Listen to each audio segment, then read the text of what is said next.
Gayatri, a unique solution for problems. Pandit Sri Ram Sharma Acharya Ji. Audio 1. It is absolutely easy to be liberated from sins by Gayatri worship.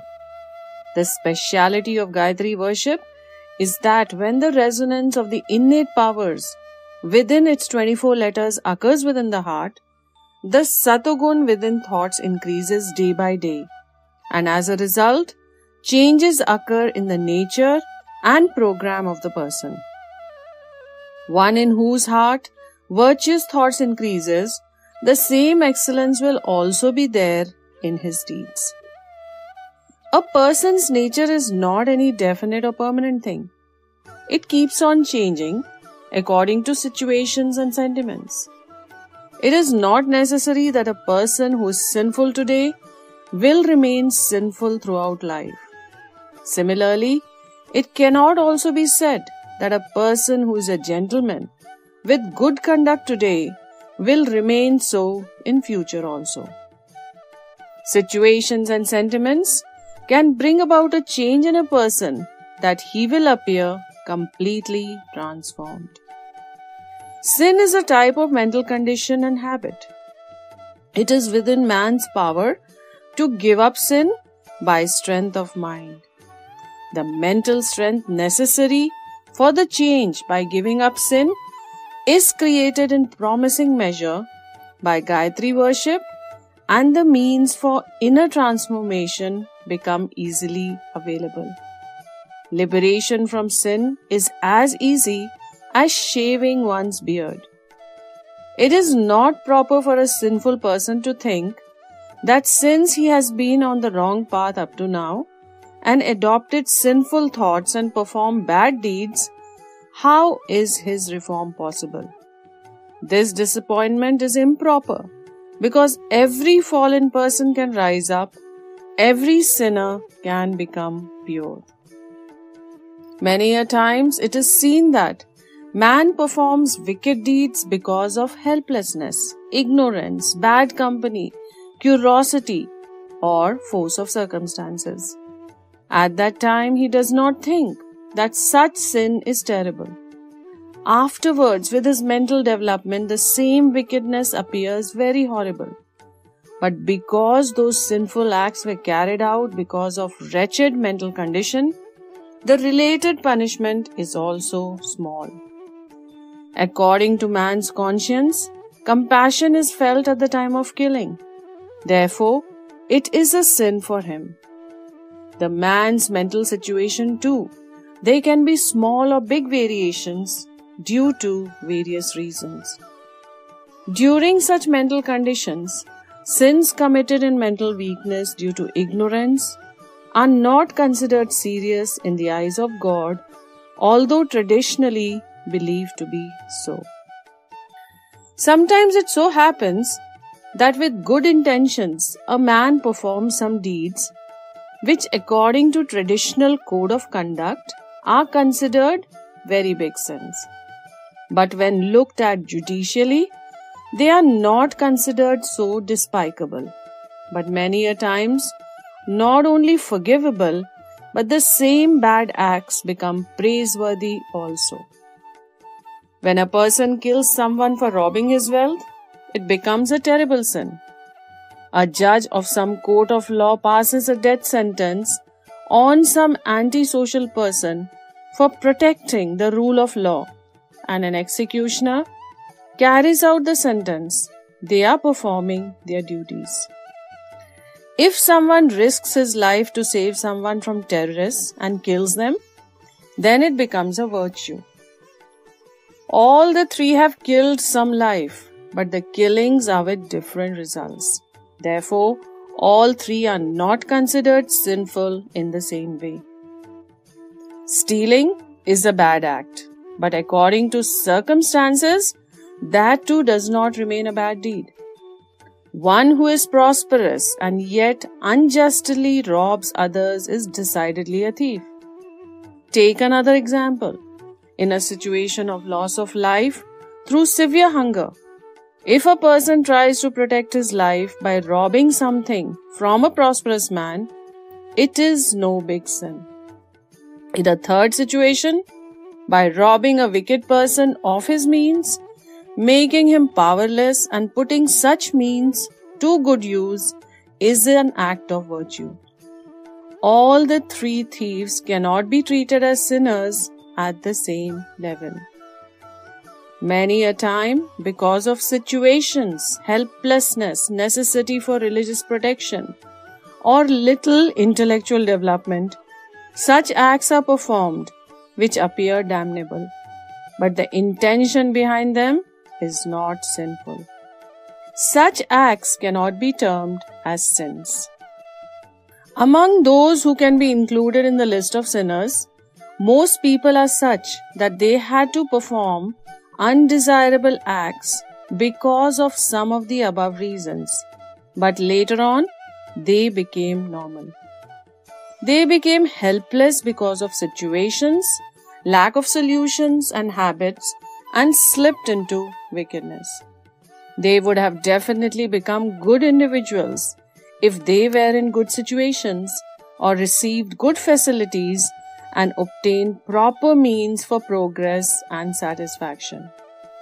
Howsoever sinful a person in the eyes of law and public opinion, but in reality, the number of sinners in this world is very small. People who became wicked because of the force of circumstances can be reformed because every soul is pure, because the soul is a part of God. Many people think that they have committed so many sins, such wicked deeds, and the list of their known and unknown sins is so big that they cannot be reformed. So how can they achieve salvation? People who think in this manner should know that as soon as they take a vow to walk on the path of good deeds, the old, dirty, lice-ridden cloak of vices is automatically cast off. By shedding off sins and desires and sincerely repenting for them, we are liberated from the bad results of our bad deeds. Only those fruits of acts of our past birth, which are destined to be born as prarabdha, have to be born at some time or the other during this life. In addition, these can also become the vehicles of more sins. The punishment under God's law of faith can be lightened by not resorting to wickedness and repenting for earlier sins, and it is also possible to be forgiven. The mental strength through Gayatri worship definitely helps to remove innumerable bad tendencies, habits, and sinful attitudes of the worshipper. Many people ask, I have so and so bad tendency. I have not paid any attention to avoiding non-vegetarian food. I have committed certain bad deeds. Can I be deserving of Gayatri worship? Such people should very well understand that Gayatri is a kind of soap. When soap has been created to remove dirt, then it is useless to think whether dirty clothing deserves the use of soap. The use of Gayatri is like a spiritual soap to remove the bad impressions and influences and dualities and controversies within the mind. Hence, a sinful person should not hesitate to use it.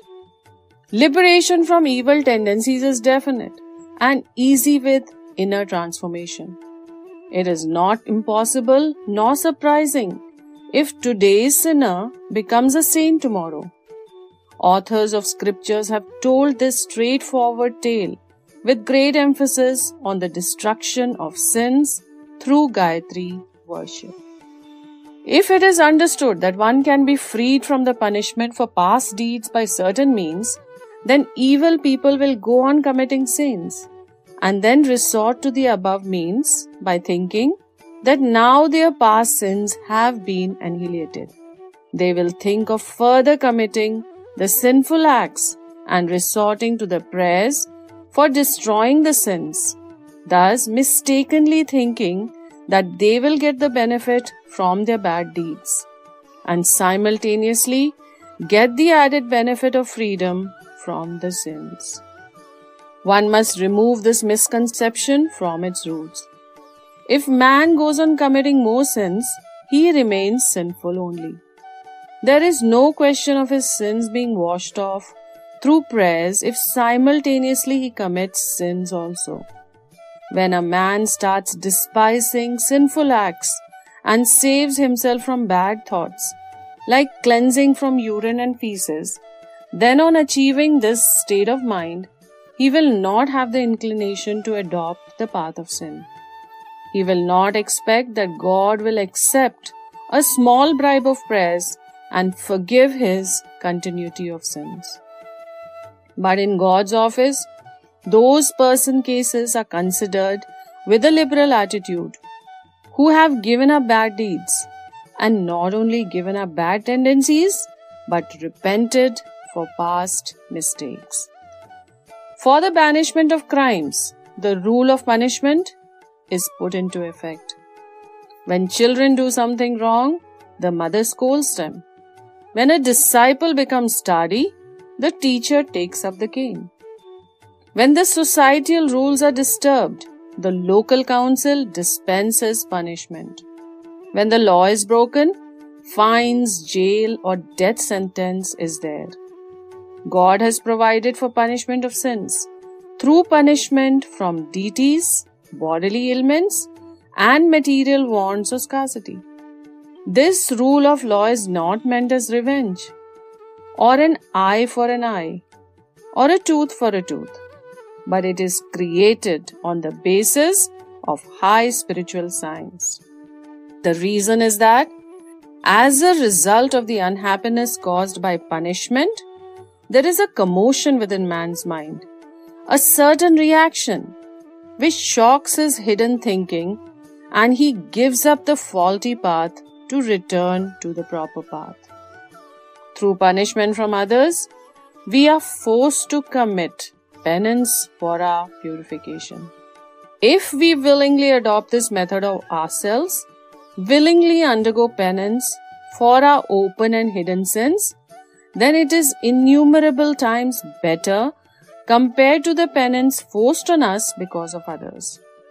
There is neither insult, nor revenge, nor dejection. Instead, because of willful penance, there is spiritual joy and valor and courage manifest, and our prestige increases in the eyes of others.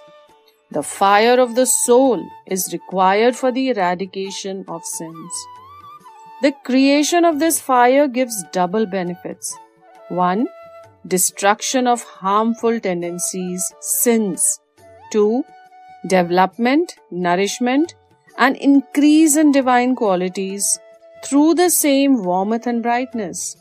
And as a result, the seeker becomes an ascetic, mentally strong, and luminous.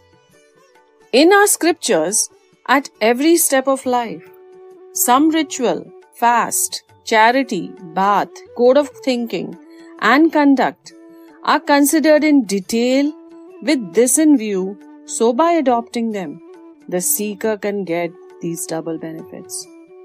If we have committed some mistake, sin or wicked act, then the real solution for removing their bad effect is that we make a firm resolve not to do such a thing again.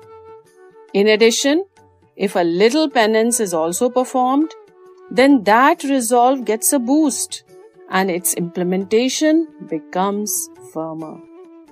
Along with this, an attitude of a life of virtue gains momentum, creates vitality, and creates better and better nature. Deeds and qualities through which a life of purity, devotion, and goodwill becomes easy. In this manner, a penance based on the strength of Gayatri can wash out even the biggest sins. Is it possible to wash out one's sins or not? When thinking on this question, we must very well understand that the soul is clean, pure, unadulterated, knowledgeable, and unattached. Transparent glass and transparent vessels are by themselves pure. They do not have any color, But if you put any colored water in it, then the vessel will look as if it has that color. If water with another color is added, the color will once again change. Man is also in a similar situation. By its very nature, the soul is without any fault, but it appears according to the qualities, deeds, or attitudes enveloping it. The soul is always faultless. It is changeless. Only the mind, intelligence, chitta, and the ego get colored due to the various influences. And because of them, man appears unnatural, wretched, and perverted. If a change is brought in this condition, it is not difficult for today's wicked man to become tomorrow's saint.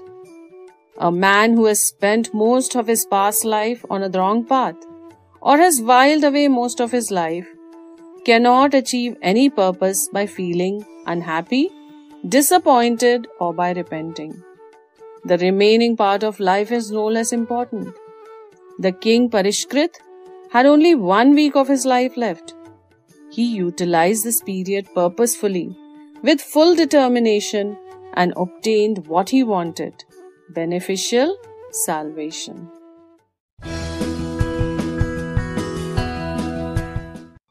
Audio 2, name of the book, Gayatri A Unique Solution for Problems. Author, Pandit Sri Ram Sharma Acharya Ji.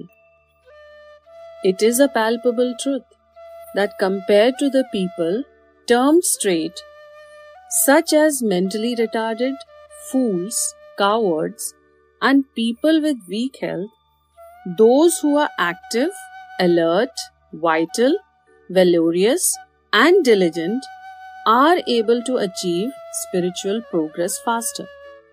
The reason is that in people with low vitality, the source of energy has very limited capacity. Even if they remain devotees and of pure conduct, even then, because of less innate energy, their progress is extremely slow. But those who are energetic and have within themselves the dynamo of vitality and valor, whenever they act in that direction, will achieve heaps of success. Those who have kept their flag flying high in rogo shacks are definitely powerful, but their energy is misdirected. If this same energy is utilized in good deeds, then they can achieve astonishing success in that direction also. Spiritual progress is also one type of diligence.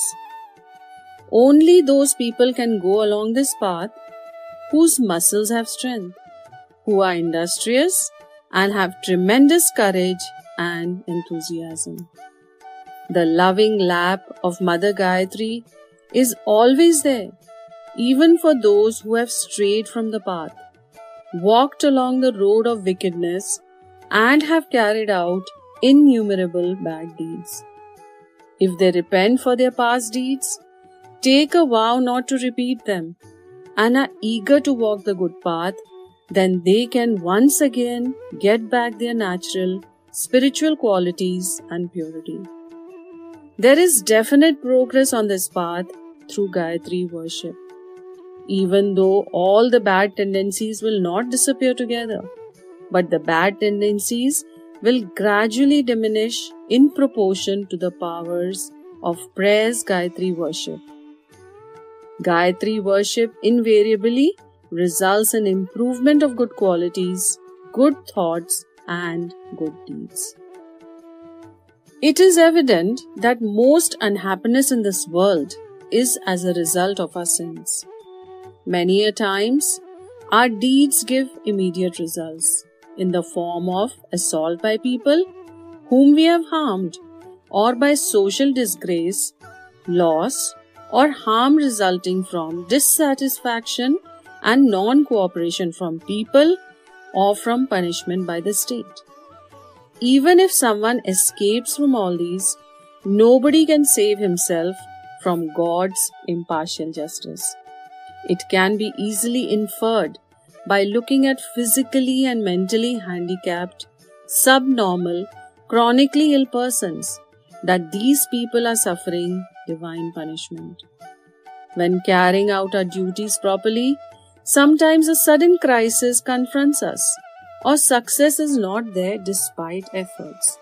Then we are forced to say that this is fate as a result of deeds in our past birth.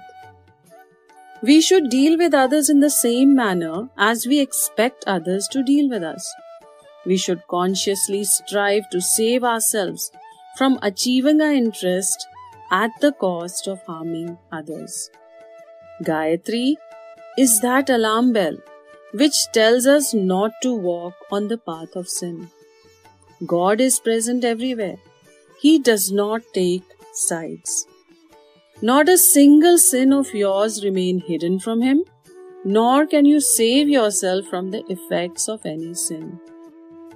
Om Bhur Bhuva Swaha. These words in the first line of the mantra constantly teach us that we should always deal with others with friendliness, warmth, love, generosity, honesty, helpfulness and pleasance. One whom Mother Gayatri has blessed with this attitude will undoubtedly be released from many social afflictions. People do not cooperate with us to the required extent. Our family members, neighbors and near ones. If there is an opposition, malice, conflict and quarrel with them. When we expect goodwill from them, even then it is not available. Instead, because they are our opponents, they go on creating obstacles and will not miss any opportunity for conspiring to harm us. Injuries like court cases, theft, dacoity, killings, boycott, insult, complaint, backbiting, slander, fault finding are rarely accidental. Most of the time, there is a deep malice of old enmity working behind it. Mostly, a dissatisfied or malicious person's hand is behind such activities. The biggest obstacle in our progress is that those who are capable of helping us withdraw their helping hand. If a few persons give their backing to someone, he can achieve promising progress with a little help from them. An important reason for the success of all the successful people in the world is their assistance. A person may be highly learned, extremely intelligent, clever and powerful, but in the absence of cooperation, he cannot achieve anything important and will become handicapped. Non-cooperation may not be as harmful as malice, but that too can become a mountain-like obstacle for progress. Malice is a virulent disease. Non-cooperation is a mild disease. Both belong to the same caste. The difference is only in degree, but the result of both is undesirable. Some persons are extremely wicked. It is essential to keep them under control, to put fear into their hearts, to punish them or to make them helpless in order to give up their evil ways. But this kind of strength is not possible in just one person. They have to be curbed by people's will only. The power or strength required for creating the people's will in our favor and getting their cooperation cannot be achieved without our own excellent nature. Even though we are right, a court case is simply dismissed in the absence of witnesses and in cases with false charges, we are punished. With our good qualities, if we can organize the necessary friends, then we can get an evil person punished by the state, or we can thoroughly punish him. But if we do not have people in large numbers with their will and organization on our side, then even a wretched person can harass us endlessly. Friendliness means dealing with others with sincerity. This is that weapon by which many people can be charmed. Many crafty people take undue advantage and cheat us because of such sincerity, but it does not cause much harm.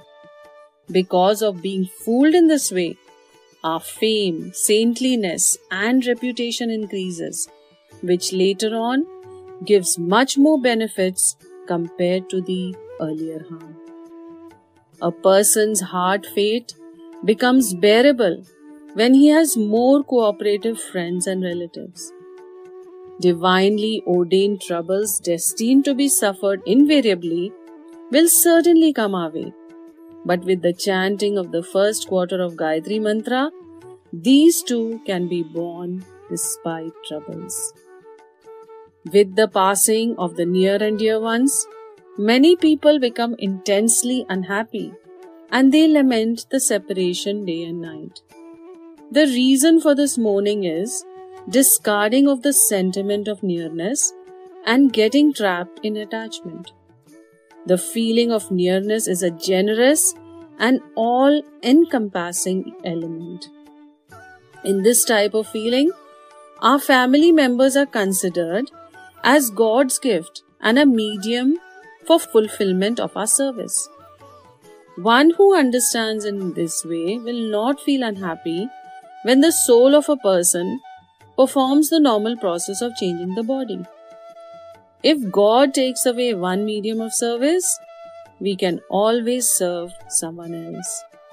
The principal reason for unhappiness is that because of the shock of the death of someone, we lose our composure and think of the dead near one as our property and think that we have suffered a loss in our joy, self-interest, hope, etc.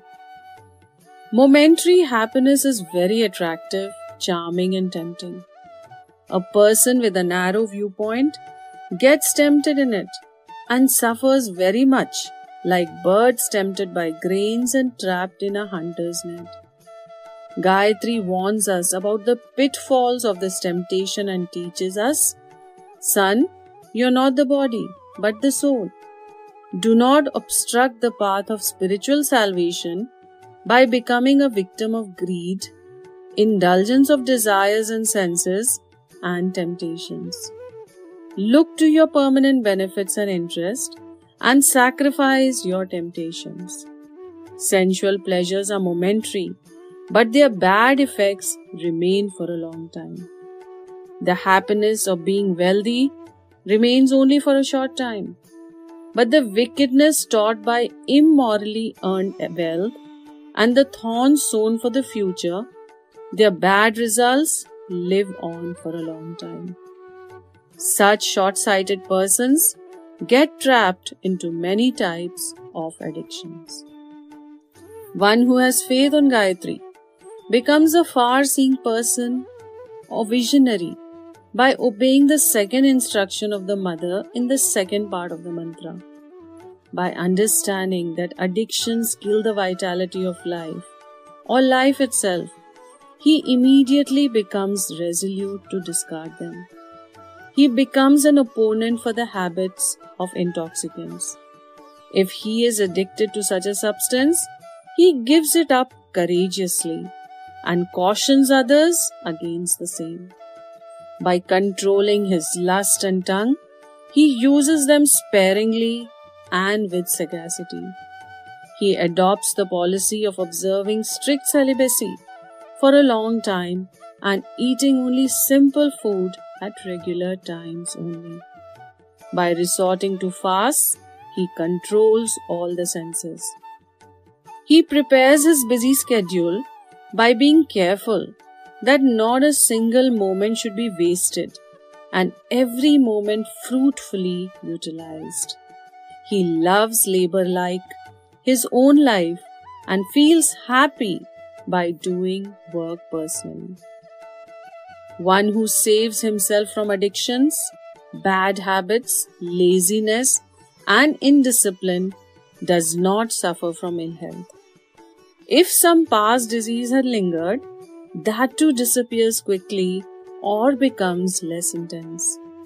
The vitality of disciplined person is not wasted unnecessarily, therefore they lead a long life. Since laziness disappears, the various organs work till the end. Cheerfulness of mind, earning capacity, etc. are firmly linked with good health. An ill person is deprived of all these, but healthy people progress in many directions and enjoy life effortlessly. Problem Solver Gayatri Mantra's second portion removes in no time the troubles caused by ill health.